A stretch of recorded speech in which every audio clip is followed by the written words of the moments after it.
Hi, this is Mark, and I'm going to demonstrate how I make paper at home. I use a kit that I bought at Michael's. It's the Arnold Grummer's Paper Mill Pro. It was about 70 bucks. The instructions in here were helpful but not sufficient. He actually has written a couple books, but I got one at the library and did a better job of the included instructions of explaining the particular process that we use. There's two ways to make paper. There's sort of the easy way for people like me who don't know what the hell they're doing, and you use a deeper frame, and then the traditional way uses a much more shallow frame, and that method's called the dip method, where you put your pulp in the water and then you screen out multiple sheets. This is called the pour method, and we're going to submerge this thing and then pour the pulp directly into the frame. And that turns out to be a lot more idiot-proof. So what I've got is about 1.5 sheets of junk mail and about 2.5 or 3 cups of water. And I'm going to put this in a blender that I don't use for food because there's toxic stuff in the dyes and the manufacturing of paper. So.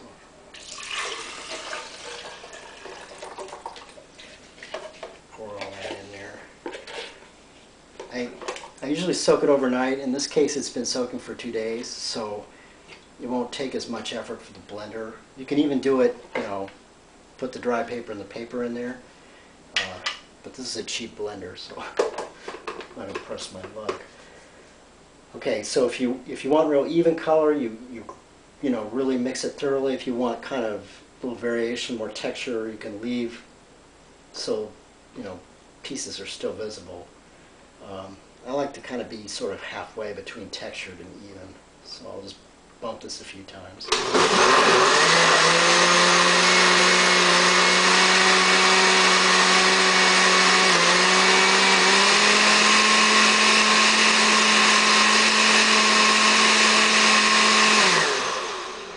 Okay, so the color is fairly even, but you can still see little bits in there, so that's perfect.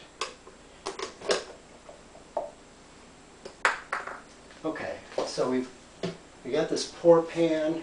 It's got these Velcro straps that hold this frame, and then in between here is the actual screen, which is a real fine mesh paper making screen. So what I do is I sort of carefully submerge this thing, kind of avoid getting a big bubble in there, one edge at a time. The thing floats, so and then when it's within ½ inch, ¼ inch at the top, I take this pulp and just pour it in here.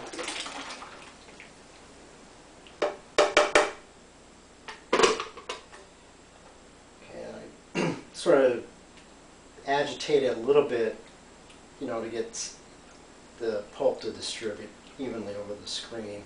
The last couple sheets I've had thin spots, so let's see if I can do this correctly. So I sort of let it flow to the top, and then I just sort of gently and evenly as possible kind of lift it out. And there's nothing really magical about it. It just sort of settles to the bottom. And the beauty of this pour method is you don't have to do what's called the paper maker shake, which is this little agitation you do right at the end to get the cellulose fibers to bind together. I'm sure it would help. But okay, so I've got an even bit of pulp down there at the bottom on the top of that screen. So what I'm going to do next is what has turned out to be kind of a critical piece, and that's to sort of do kind of a preliminary sponge of get as much moisture off this thing as you can, because the water's your friend when you make the sheet, but after that, the whole thing is an exercise in sort of dehydrating the whole thing. So the frame comes apart. You just pull the Velcro, and be beautiful sheet of paper. So I just take this whole frame and the screen and the paper pulp, and you can see it's pretty thick. I probably used a little bit too much pulp. It'll be a nice kind of cardboard-like thing. So I set that down. And this is just screen. This comes with a kit, but it seems like it's just regular old window screen to me. So I lay that down on top. And then I use an ordinary kitchen sponge, which also comes with a kit. And I sponge water off this thing. And the only word of caution that I would give, besides don't use your blender for food, is don't put the water that you use in this process down the drain, because paper pulp is apparently ideal to creating extreme plumbing problems. So I always take it outside or recycle it in the garden or something. So okay, what I'm going to do is I'm going to blot as much moisture off of this thing as I possibly can. So, and this kind of also helps the fibers kind of bond together. It's amazing how much water is still in there.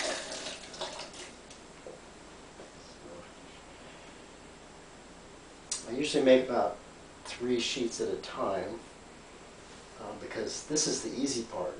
The part that's time consuming and a little dodgy is the curing of it, or the, you have to press the paper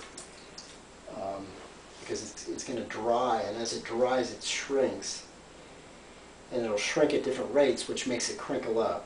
So what I do is I put it in a press, which is made out of 2 pieces of wood, and I use wood clamps and a special sort of absorbing paper, which I'll show you, is called a blotter. I think it's called a couch sheet. Those come with a kit too. They're sort of amazingly reusable too, which is great. Okay. When I first started making paper, I would not take much care in this particular step, but it turned out, the more water that you can remove early on in the process, the better.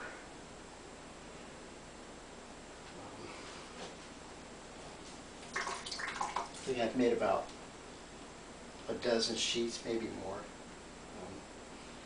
I think my first one was a failure. I've had a couple that have had thin spots, but it's really easy to do. Okay. So it's usually really easy to get the screen to separate from the paper. In this case, it's no problem. Now you can see the sheet. It's still sitting on its screen. And what we want to do now is get this off to one of the couch sheets, and I'll show you these. They're just like white construction paper. These are what I clamp. I put sheet I made, one of these sheets, stack them up 3 or 4 high, put it in the wood, clamp that, let it sit for 3 hours, then swap out the couch sheets for dry ones, and do that process for 2 or 3 days, and then I'll have a beautiful sheet of paper. So it can sometimes be tricky to get the paper off the screen, but in this case, because the sheet is so thick, I don't think there'll be any problems. So I'm just going to live dangerously here.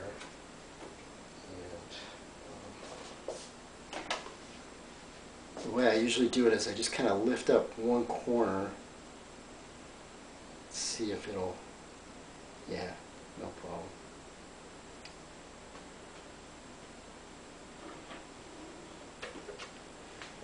And that's all there is to it. Hold this up here. So the next stop for this will be into the clamp. I try and pick the junk mail for its aesthetic value. I went for purples and reds this time. It came out this sort of a lavender color, which is fairly common, but it's nice.